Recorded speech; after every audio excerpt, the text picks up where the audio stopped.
Welcome back. Today we're going to be looking at a few reactions to the videos that I put out, and we're going to be starting with the video about the pastor who went on a completely unhinged rant last Sunday about Charlie Kirk. And we will see how comments actually show how people prefer criminals like George Floyd over saints like Charlie Kirk. I'm going to be showing you the comments that have come in so far about on several videos, and I'm going to give you my comments, my responses to those comments, and also some insight to how I think whenever I go through these comments. Now, you too can leave a comment on this video about comments if you have some thoughts about the comments that were featured and my responses to those comments. So first set of comments are going to be on this video that I released on the pastor who goes on a completely unhinged rant against Charlie Kirk. The first comment is from Caroline LGM, and I guess is a she. She says, "What would you say to the fact that you've admitted you don't know this man," referring to the pastor, "yet you positively say he probably hasn't watched Charlie Kirk videos, only clips. Charlie Kirk said George Floyd, was scum, and George Floyd, I guess she means here, had children." Okay, I'm going to read out my response to her, and then I'm going to maybe give some nuance if it's necessary. Now, I said here first, yes, George Floyd was scum, and that is a very controversial statement, but I explain why. And read this slowly. He was a career criminal who, on one occasion, put the barrel of his gun at the belly of a pregnant black woman. And the news will leave this out. Democrats who are George Floyd apostles leave this out. He was a drug addict who peddled drugs, and he was being arrested while committing a crime. Okay? Calling someone scum for things he did is not an insult. It's a result of his life choices. For decades, people who call themselves progressive and Democrats have tried to remove the concept of shame for committing unconscionable crimes or things that society frowns at, and they try to make it okay that people who do bad things shouldn't be labeled bad names, but people who do good things can be called racist and so on. And the flip of the narrative has been what we've been seeing in society for a long time. Calling someone scum for things he did is not an insult. It's a result of his life choices. The pastor said the way someone dies does not excuse the way he lived. And this also applies to George Floyd, but they don't do it. They apply it only to Charlie Kirk based on lies that have been spread about him. This applies to Floyd, but the double standards I see here won't admit it applies to George Floyd. Now, to the point about the pastor, to your next point, how do I know the pastor hasn't watched a full-length video of Charlie Kirk's debates? Well, let me start by saying, if I said he did, I'd be calling the pastor a liar. And that's true, because if the pastor watched the full-length videos of Charlie Kirk, and he stepped on stage to still call Charlie Kirk someone who spread hate and someone who was a racist, then he would be lying about Charlie Kirk. People who have watched the full videos have seen that he wasn't either of these things. He didn't spread hate and he wasn't a racist. But if the pastor had watched everything that was out there about Charlie Kirk, even 10, 15, 20 videos of short debates with individuals, okay, and if he was focusing on the racist narrative, find videos of him talking to black people about black issues, and then he would come to his own conclusions. But if he did all that and still came to the conclusion that he was spreading hate and that he was a racist, then the pastor would be a liar. And I said to her, calling the pastor a liar is worse. Out of respect, I opted for the lesser, which is ignorance. This is also because most people who've been engaged out there about their hate for Charlie only show clipped out of context videos. I know what's out there, and I don't make videos about things I'm not informed on. And that's true. I try to talk about things I know about. If I don't know about it, I do some research on it. But most of the time, I'm more at home with things that I've observed for the better part of a decade. Now, I gave her a scripture to, mull on. Philippians 1:8 tells us to think of things that are true. Is it true that Charlie spread hate? His videos, in his own words, are out there. Seekers of truth will find them and will make a decision. And then I talked about the stark difference between George Floyd and Charlie Kirk. George Floyd dies and cities burned. Charlie Kirk was murdered and hearts burned for God. People are going to church, reading the Bible for the first time in their lives to God and giving their lives to God's purpose. Let's look at the fruit that the death of these two men produced. And that is something that has been remarkable to watch, seeing people who have changed their lives and turned around to follow Jesus. The bottom line of my response is that it's okay to call people names based on the things that they've done, not based on things that you think they did, or not based on lies. And if Charlie Kirk had run around saying racist things, then we would have said, yeah, he's racist. In that video, I covered a statement that Jasmine Crockett made on the House floor and she addressed the white woman who had been murdered as a random person.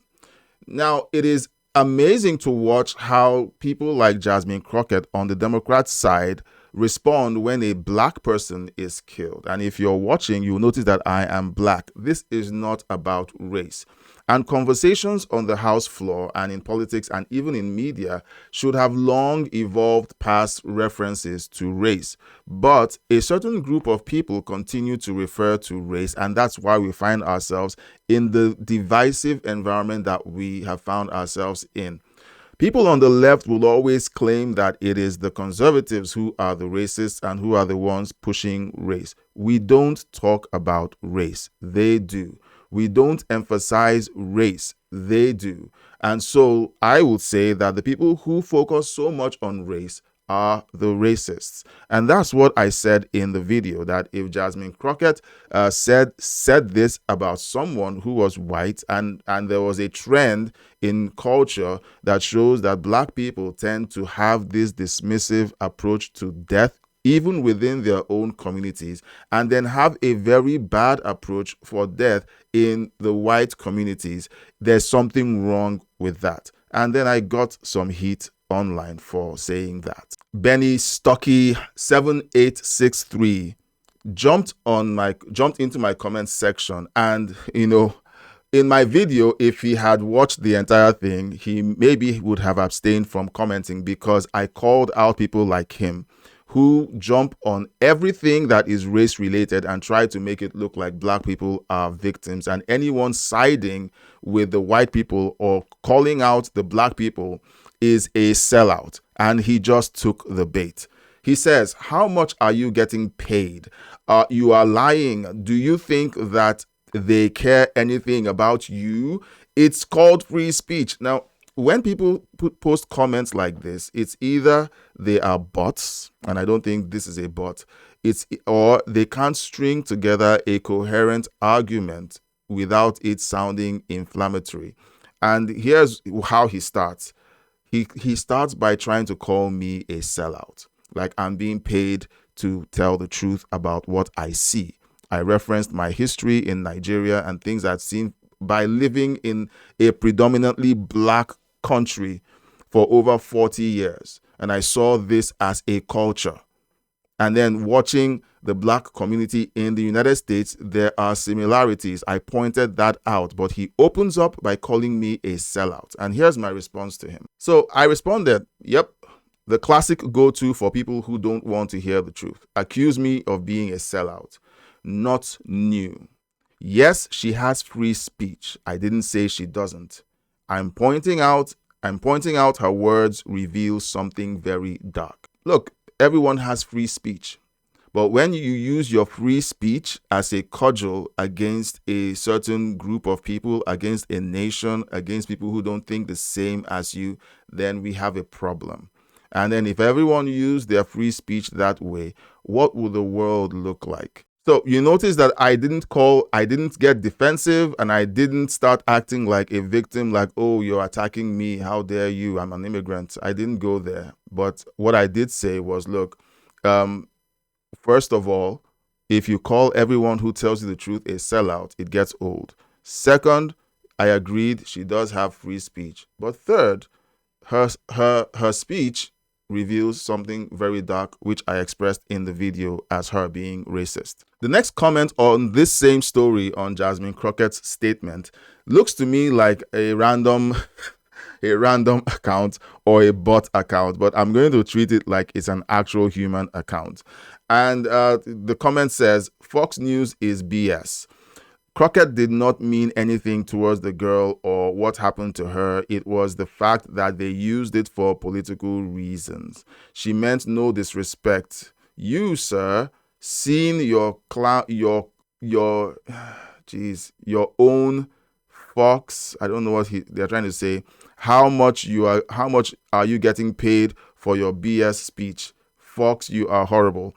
Now, again, when they see someone who is black calling out someone else who is black for bad behavior and telling the truth, they call you a sellout. Um, do you see my studio? Do you see my view count? My views aren't very popular amongst a certain group, and the algorithm isn't very friendly. And when I say the algorithm, the people who run into content like this tend to be people who have more time to spend online, and they are progressives. And so this content is simply me telling the truth about my observations. Now, here's my response to them. But before I dive into my response, there's something that I missed out in my response, and I just want to say it here on the front end. Jasmine Crockett would have said something completely different if this was a black girl. If it was a black girl who had been murdered by an illegal immigrant and they had her situation on the floor, first of all, are there any black people or people of color who have been murdered by criminal illegal immigrants? I want to believe that there are. However, it doesn't suit the narrative, and so you don't hear about them. What does suit their narrative is if this was a black girl who happened to be killed during a police raid or an arrest, and she was being confrontational or resisted arrest or even attacked a police officer and got killed in the process. What would have happened? You would have heard Jasmine Crockett not calling her a random black person. She would have stood up there and said, say her name, say her name. We all know that. We've seen it for years. And you know what? When it comes to a white girl, she just says that the white girl is a random person. So this action alone reveals the entire scam that these people want. They don't care about the everyday American. And two, they only care as long as it matches their narrative. So here's my response to this comment. I said, thanks for proving my point and calling me a sellout. The words came out of her mouth. I just said what you all know, but are too ashamed to admit. This individual or bot claimed that Fox News was lying about what Jasmine Crockett said. Meanwhile, these were words, and I played the footage, these were words that she actually said. And if you watch the video, you would see that she was reading from an outline. So this wasn't a slip. It was something that was well calculated to serve as a rebuttal, in essence, to call what the Republicans were trying to do by passing a bill in this young lady's honor a racist move and a move that somehow was targeted only to favor any white person who dies. But if a black person died, nobody cares. And I continued in my response. We need Jesus to help us with our hearts. Crockett was speaking from a sheet she had in front of her. This wasn't a slip. It was well thought out. There are ways to disagree without being disagreeable, but no, she had to say that. Go back and listen to how she and other Democrats talk about illegal immigrants like their shit doesn't stink. We have to be intellectually consistent and truthful. I'm being very straightforward with these people because as someone who has chosen to put out content on YouTube, I get to run into a lot of these comments. Sometimes they are hurtful, sometimes they are hilarious, and other times they are really frustrating. But we're going to look at comments that are encouraging, coming from people who express some common sense and decency. This next comment is coming from this video that I did on the 1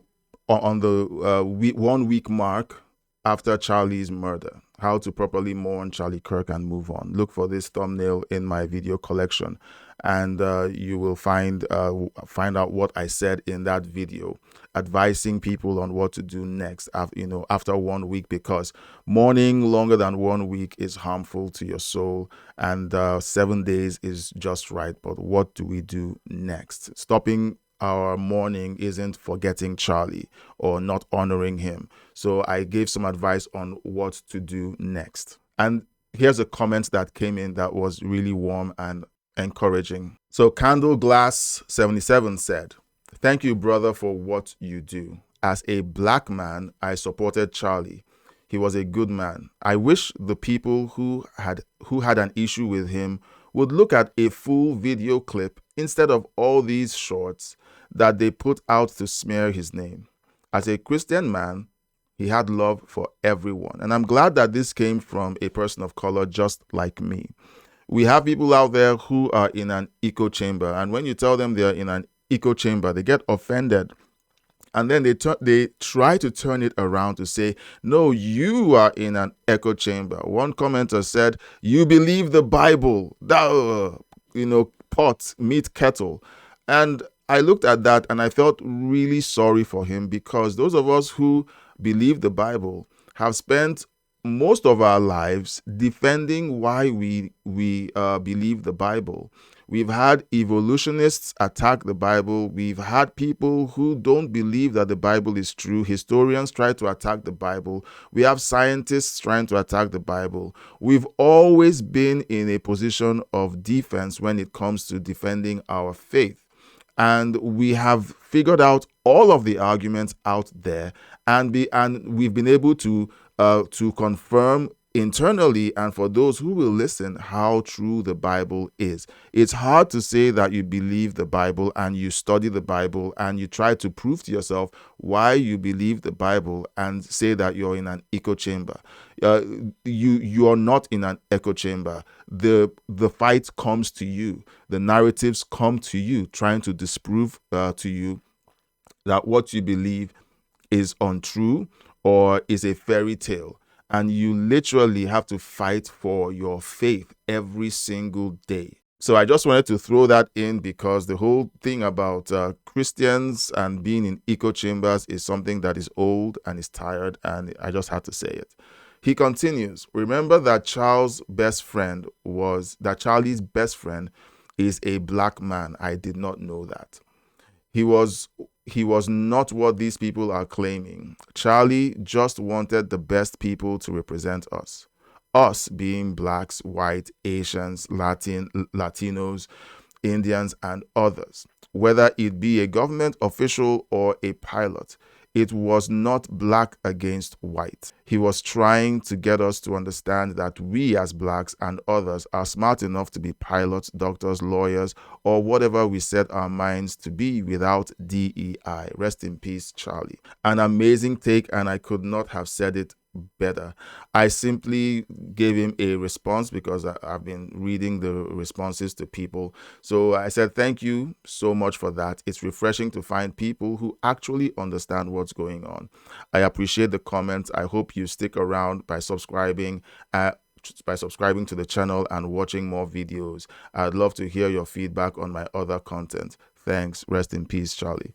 Now, this is a great place to segue into a call to action. And if you've watched this video for this long, I consider you a super fan. Please consider supporting the channel or this video with a super thank. It is a financial donation that YouTube lets you make in the comment section. Or if you want to work closer with me, you can partner with me by becoming a member of the channel. The link in the description, the video description, and in the pinned chat will lead you to the page that will let you choose the package that you want to support us with. And once you do that, you join our family and support our channel and help us stay independent, not depending on donors or people who eventually would like to control the channel. There are lots of benefits and perks for being a member, and everything is available for you to see and read on that page. If you haven't, I'll invite you to watch this video, How to Properly Mourn Charlie Kirk and Move On. That may not be the exact title of the video because the thumbnail has something else, but if you will take a look, on my collection, is a recent video and it's just a few videos back. So all you have to do is scroll back on my collection and find this video. In this video, I talk about a few things about mourning and about moving on and about what we need to do next. I think it's important for everyone who loved Charlie and is a member of or a subscriber or a viewer here on this channel to watch this video and to listen to what I have to say about that. I would love for you to hear your feedback on this video, and I would love to know what you're doing in your journey of moving on and honoring Jesus first and the memory of Charlie second, because he showed us the way to go out there as Christians to represent our faith and to make a real lasting change in the world. His death didn't silence his movement. It only exploded it. In just a week, we've had over 60,000 applications to begin Turning Point campus and school outreaches. It has been insane. I don't know if the mindset of the people behind his murder was to strike fear in the hearts of the conservative movement, but a fire was lit. A revival began. People are going back to church, reading their Bibles. I listened to a creator that I follow, Tectone, doing a video saying that he was reading his Bible and that he was going back to church. And he hadn't been in church in over 16 years because his experience as a child was really bad. And that's the story for a lot of people. And I'm seeing videos like this again and again. When George Floyd died, cities burned. When Charlie Kirk died or was murdered, hearts burned. That's the difference. And it's a testimony to what he believed and what he put out there. And no matter how much they try to smear him and try to make him look like a criminal and like a racist, they are failing massively. And I would like for you to watch this and let me know your thoughts. Thank you so much for watching up to this point. Until next time, God bless you, and I'll see you on the next one.